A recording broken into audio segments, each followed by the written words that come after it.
Salut toi. Je te trouve bien curieux. Tu veux connaître mon histoire?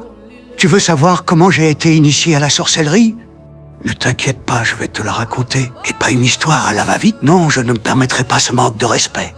Tu es ici parce que tu veux des détails, tu veux connaître et comprendre ce qui se passe dans la nuit noire. Je vais te le dire, je vais tout te révéler. J'ai été initié dans la nuit du 26 août 1986. C'était un mardi. Tu n'étais peut-être pas encore né. Moi, j'avais 12 ans. Je suis né un jour de grande pluie. Une pluie si forte que le toit de la case de mes parents fuyait de partout. Ma mère disait toujours que c'était un signe, mais elle n'a jamais su dire si c'était un bon ou un mauvais. Nous étions pauvres, tu sais. Pas la pauvreté des villes où on peut encore espérer. Non, la pauvreté du village, celle qui colle à la peau comme la terre rouge après l'orage. Mon père cultivait un petit champ d'igname et de manioc, juste assez pour ne pas mourir de faim. Ma mère vendait quelques beignets au marché. Mais notre vraie richesse, disait-il, était spirituelle. Chaque soir, mon père versait une libation aux ancêtres avant de manger. Chaque matin, ma mère priait devant le petit fétiche familial caché derrière un rideau. J'étais leur seul fils, mais je n'étais pas un enfant comme les autres. Il y avait quelque chose en moi qui dérangeait. Mes yeux, ils étaient d'un brun si clair qu'au soleil. Ils paraissaient presque jaunes, comme ceux d'un chat ou d'un serpent. Et puis, je voyais des choses, pas des hallucinations, des présences. Parfois, en regardant le vieux manguier au fond de la cour, je voyais la silhouette d'une femme assise sur une branche, une femme que personne d'autre ne voyait. Ou bien la nuit, je sentais une présence au pied de ma natte, une ombre qui respirait doucement. J'ai essayé d'en parler à ma mère une fois. Elle m'a regardé avec une peur que je n'ai jamais oubliée, puis elle m'a frotté le visage avec une décoction de feuilles en priant pour chasser les mauvais esprits. À l'école du village, c'était pire. Les autres enfants m'appelaient sorcier ou fils du diable. Ne le regarde pas dans les yeux, il va te jeter un sort, criait-il en s'enfuyant. Les jeux, les rires, les courses dans la poussière, tout ça, c'était pour les autres. Moi, ma place était à l'écart, sous le grand fromager de la cour de récréation, seul avec les ombres que je voyais. Cette solitude, tu ne peux pas imaginer comme elle ronge un enfant. C'est un poison lent. Chaque moquerie était une petite pierre ajoutée au mur qui me séparait du monde. Je ne voulais pas être spécial. Je voulais juste qu'on me lance le ballon une seule fois. Tu t'ennuies déjà de mon histoire? Oh, accorde-moi encore un peu de ton temps. J'avais 11 ans. C'était la saison sèche. Ma mère m'avait envoyé chercher de l'eau à la rivière, à la sortie du village. Le chemin était long et je marchais la tête basse, comme d'habitude, pour éviter les regards. C'est là que je l'ai vu pour la première fois, le vieux Adama.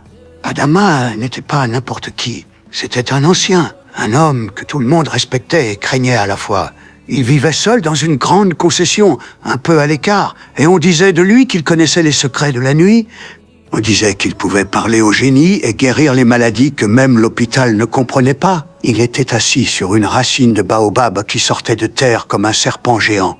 Il était vieux, très vieux, sa peau était plissée comme une écorce d'arbre, mais ses yeux étaient vifs, perçants, noirs comme la nuit sans lune. Je voulais passer sans faire de bruit, mais il a parlé. Sa voix était grave, un peu rauque, comme le bruit des cailloux qui roulent. Petit, toi, approche. Mon cœur s'est mis à battre très fort. J'ai obéi, je ne sais pas pourquoi. Je me suis approché, la tête toujours baissée, le seau vide se balançant au bout de mon bras. Il ne m'a pas regardé comme les autres. Il n'y avait ni pitié ni moquerie dans son regard. Il y avait de la curiosité, comme un artisan qui examine un bois rare. Lève la tête, c'est ce qu'il m'a dit. Je l'ai fait. Il a fixé mes yeux pendant un long moment, si longtemps que j'ai eu l'impression qu'il regardait directement dans mon âme. Le silence était total. Même les insectes semblaient s'être tus. Le soleil tapait sur ma nuque. Tu vois des choses, n'est-ce pas? A-t-il dit. Ce n'était pas une question, c'était une affirmation. J'ai hoché la tête, incapable de parler. Il a continué. Tu te sens seul. Ils se moquent de toi parce qu'ils ont peur. Les gens ont toujours peur de ce qu'ils ne comprennent pas. Il a souri, un sourire ascendant qui a plissé tout son visage. Ce n'est pas une malédiction, petit. C'est une porte. La plupart des gens naissent et meurent devant une porte fermée. Toi, ta porte est déjà entr'ouverte. La question est de savoir si tu auras le courage de la pousser. Il n'a rien dit de plus. Il m'a fait un signe de la main pour que je continue mon chemin. En repartant, je sentais son regard planté dans mon dos. Ce jour-là, quelque chose a changé en moi. Pour la première fois de ma vie, quelqu'un n'avait pas vu en moi un monstre, mais un potentiel.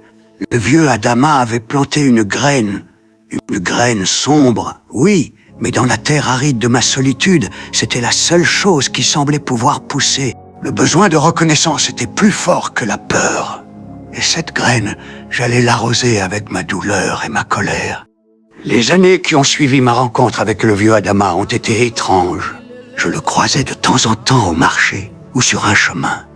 Il ne me parlait plus, mais il me gratifiait d'un léger hochement de tête, un signe de reconnaissance qui valait pour moi plus que tous les maux du monde. La graine qu'il avait plantée grandissait en silence. La solitude était toujours là, les moqueries aussi, mais maintenant elles étaient différentes. Elle n'était plus seulement une source de douleur, elle devenait un carburant. Une colère froide et patiente s'installait en moi. L'événement qui a tout fait basculer est arrivé quand j'avais 17 ans. Mon père est tombé malade. Pas une maladie normale comme le paludisme ou la fièvre typhoïde. Non, il a commencé à maigrir à vue d'œil. Sa peau est devenue grise et il passait ses journées à fixer le mur sans parler. Le guérisseur du village a essayé ses plantes. Le dispensaire lui a donné des comprimés. Mais rien n'y faisait. Il dépérissait. Une nuit, je l'ai entendu murmurer dans son sommeil. « Laisse ma terre, c'est là que ma mère m'a tout raconté. » Notre voisin, un homme riche et influent nommé Bako, convoitait notre petit lopin de terre depuis des années. Il voulait l'ajouter à ses vastes plantations de cacao. Mon père avait toujours refusé de vendre. Bako lui avait dit, devant témoins, « Tu regretteras ton entêtement. Cette terre ne te nourrira plus. » Quelques semaines plus tard, mon père tombait malade. Pour tout le monde au village, c'était clair. Bako avait envoyé quelque chose à mon père. Il l'avait marabouté. C'était une injustice pure, violente, mais personne n'osait rien dire. Bako était trop puissant. Voir mon père, cet homme autrefois si fier, réduit à une ombre, et ma mère pleurant en silence dans la cuisine, cette impuissance m'a suffoqué. La colère qui couvait en moi a explosé. Ce n'était plus question de reconnaissance, c'était une question de vengeance, de justice, une justice que le monde des hommes ne pouvait pas me donner. Est-ce que tu t'ennuies de mon histoire? Parce qu'à présent, je vais te raconter l'histoire de mon initiation. Ce soir-là, la lune était nouvelle, le ciel était un drap noir sans le moindre éclat. J'ai attendu que ma mère s'endorme, épuisée par le chagrin, puis je me suis levé et j'ai marché, pieds nus, jusqu'à la concession du vieux Adama. L'air était frais, chargé de l'odeur de la brousse. Le silence n'était rompu que par le son de mes propres pas sur la terre battue. Je l'ai trouvé assis devant sa case, comme s'il m'attendait. Une petite lampe à pétrole posée au sol jetait une lumière faible et jaunâtre sur son visage. Il n'a pas paru surpris de me voir. « Le fruit est mûr, a-t-il simplement dit. Tu es prêt à pousser la porte. » Je veux le pouvoir, ai-je répondu, ma voix tremblante mais déterminée. Le pouvoir de protéger les miens. Le pouvoir de punir ceux qui font le mal. Il a eu un petit rire sec. Le pouvoir ne choisit pas entre le bien et le mal, petit. C'est celui qui le manie qui décide. Mais oui, je peux te montrer le chemin. Le prix est élevé. Es-tu prêt à le payer?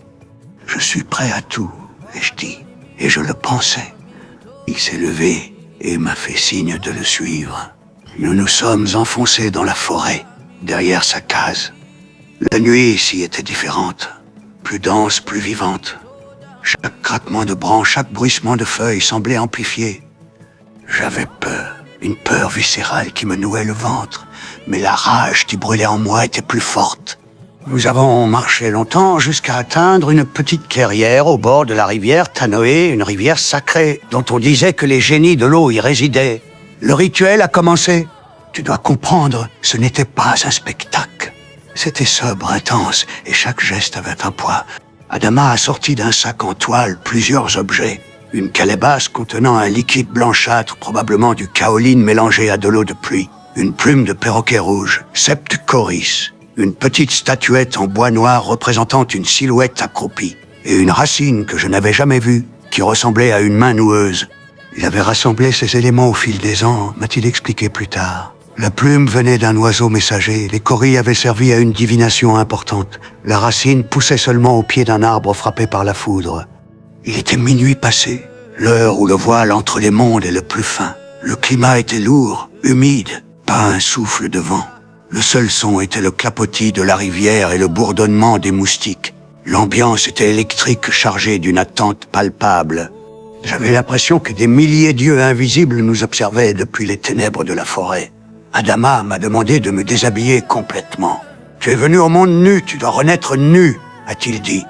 Il a ensuite tracé un cercle sur le sol avec la racine noueuse. Il m'a fait asseoir au centre. Avec le kaolin, il a dessiné des symboles sur mon torse, mon front et mon dos. Chaque contact de ses doigts froids sur ma peau me faisait frissonner. Il a posé les 7 kauris autour de moi. Puis il a commencé à parler.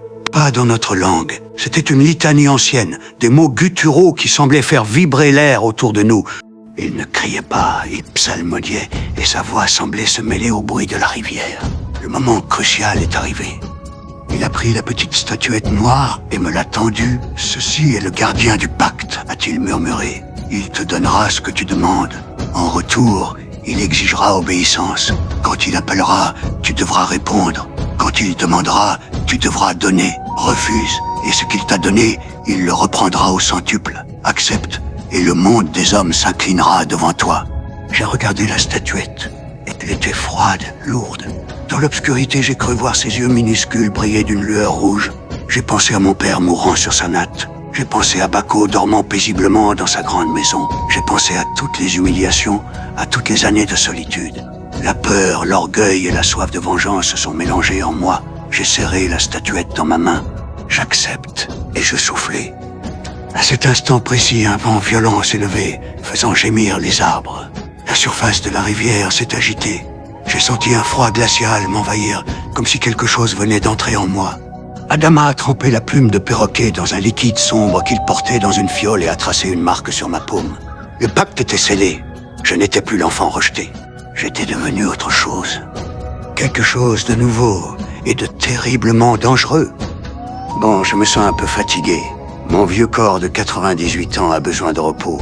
Je te raconte la suite dans la prochaine vidéo. Dis-moi en commentaire si tu es intéressé. En attendant, je te laisse en compagnie de cette belle mélodie. Ha